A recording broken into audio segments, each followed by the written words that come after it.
جو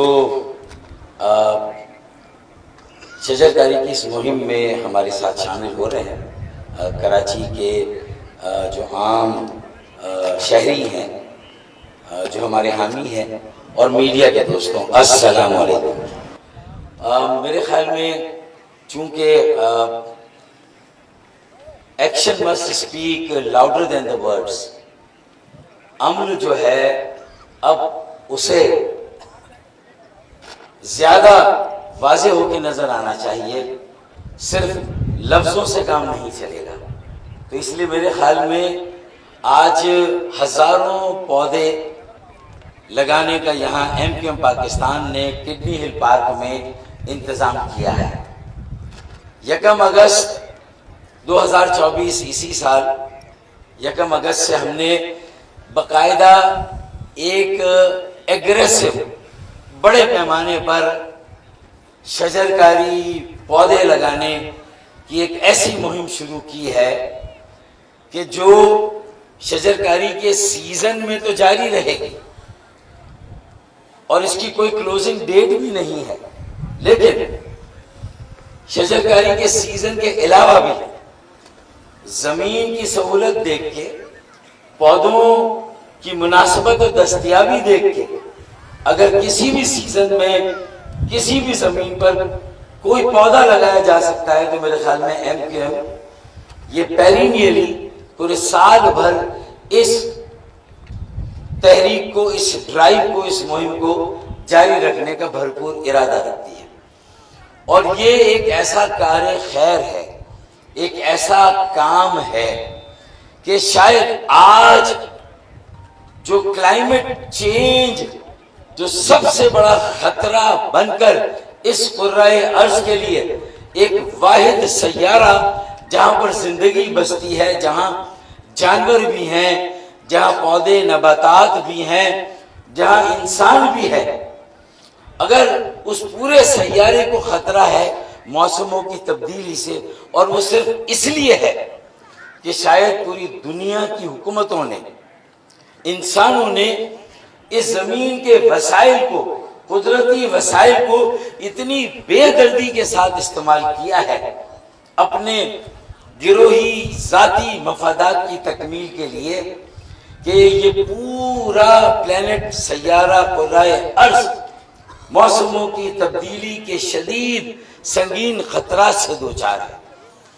اب ان خطرات سے نمٹنے کے لیے پورے دنیا کے ماحولیات کے ماہرین نے مختلف حکومتوں کو اور 7-8 ارب انسان جو اس زمین پر بستے ہیں انہیں 10 سال دیے ہیں کہ اگر ان 10 سالوں میں اس تباہ کاری کی رفتار کو روکا جا سکتا ہے، اس میں ریورس گیئر لگایا جا سکتا ہے، تو یہ ناور نیور والی صورتحال ہے کہ اب نہیں تو کبھی نہیں، ہونی نہیں تو کٹی نہیں، ناور نیور والی صورتحال ہے۔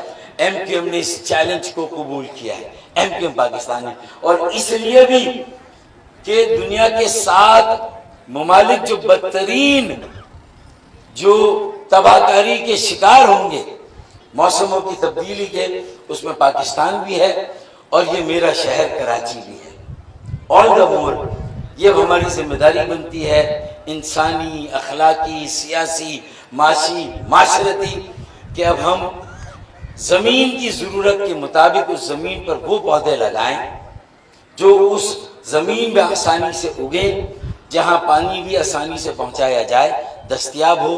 تو میرے خیال میں ہم جو نباتات کے ماہرین ہیں، باٹنی کے جو ماحولیات کے ماہرین ہیں، وہ بھی ہمارے ساتھ آج کی تقریب میں موجود ہیں، ان سے استفادہ کر کے، ان سے معلومات لے کے، سوائل ٹیسٹنگ کر کے کس زمین پر کون سا پودا اگے گا۔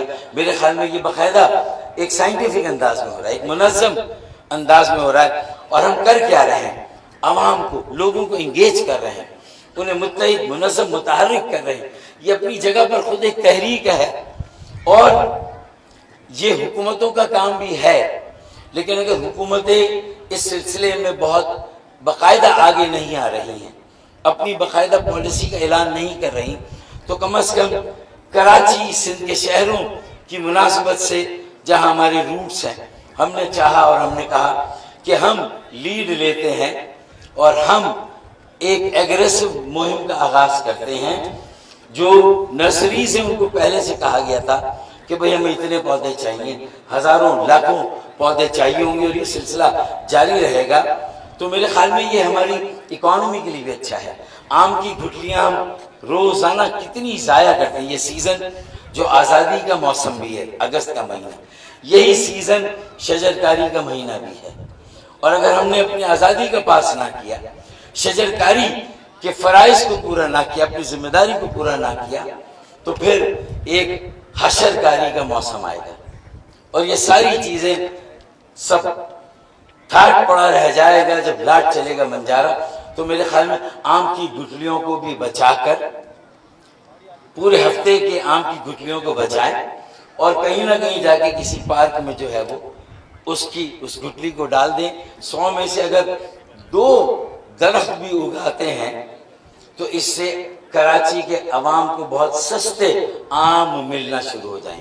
کراچی، حیدرآباد، سکر، میرپور خاص، نوابشاہ، پورے سندھ اور میرپور خاص اور یہ علاقہ تو ویسے بھی آم کے لیے مشہور ہے۔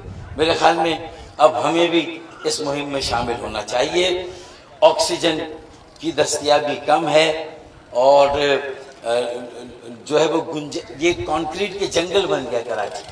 پورشن مافیا نے الگ تباہی مچائی ہے، جہاں تعمیرات اور بلڈنگ کے قوانین کو یکسر نظر انداز کیا گیا ہے اور حبس کتنا ہو گیا۔ ہیٹ ویو نے اور بیڑا غرق کیا ہے۔ اس سے پہلے کہ یہ ہیٹ ویو، اور پھر کراچی کی بدقسمتی تو یہ ہے کہ ٹیمپریچر 35 ہے سالہ، لیکن فیل لائک 45۔ ٹیمپریچر 45 ہے تو فیل لائک 55۔ ہماری تو یہ مصیبت ہے۔ تو میرے خیال میں ہمیں ان ساری چیزوں کا مقابلہ کرنے کے لیے سب سے آسان بہتر طریقہ شجر لگانا ہے، شجرکاری کرنی ہے، پودے لگانے، پھر ان پودوں کو اگانا بھی ہے، ان کی آبیاری بھی کرنی ہے۔ تو ہم اچھے انسانوں کی آبیاری بھی کر رہے ہیں، نوجوانوں کو بھی آگے لا رہے ہیں، تنظیم میں بھی، آئندہ کے انتخابات میں بھی۔ اور آپ نے دیکھا 15,000 بیٹے بیٹیوں کا ایک بہت بڑا کنونشن ہوا، الحمدللہ۔ خود انحصاری کی طرف بھی لے جا رہے ہیں، مایوسی سے نکال کر امید کی طرف بھی لے جا رہے ہیں، اور یہ شجرکاری بھی انشاءاللہ خود انحصاری کی طرف لے جائے گی جب ہم پھلوں کے پودے لگائیں گے۔ آخر میں ایک شعر پڑھوں گا، آپ سے اجازت دوں گا۔ میڈیا کا بہت شکریہ، آپ تشریف لائے، اور جو لوگ یہاں کافی دیر سے انتظار کر رہے ہیں، میں یہی کہوں گا کہ یہ پاکستان بھی ایک شجر ہے، یہ سایہ دار ہے، یہ پھلدار ہے، پھولدار ہے، خوشبودار ہے۔ اب اسے ہمیں گھونسلے دار بھی بنانا ہے۔ ہر شہری کے پاس ایک گھر ہونا چاہیے، ہر فیملی کے پاس ایک گھر ہونا چاہیے، ہر درخت پر پرندوں کا ایک گھونسلہ ہونا چاہیے۔ جن درختوں پر پرندوں کے گھر نہیں ہوتے، جن درختوں پر پرندوں کے گھر نہیں ہوتے، دراز چاہے جتنے ہوں معتبر نہیں ہوتے۔ لوگوں کا اعتبار حاصل کرنا ہے۔ بہت بہت شکریہ۔ پاکستان زندہ باد۔ یوم آزادی آپ سب کو، آپ کی وساطت سے تمام اہل وطن کو بہت بہت مبارک۔ بہت شکریہ۔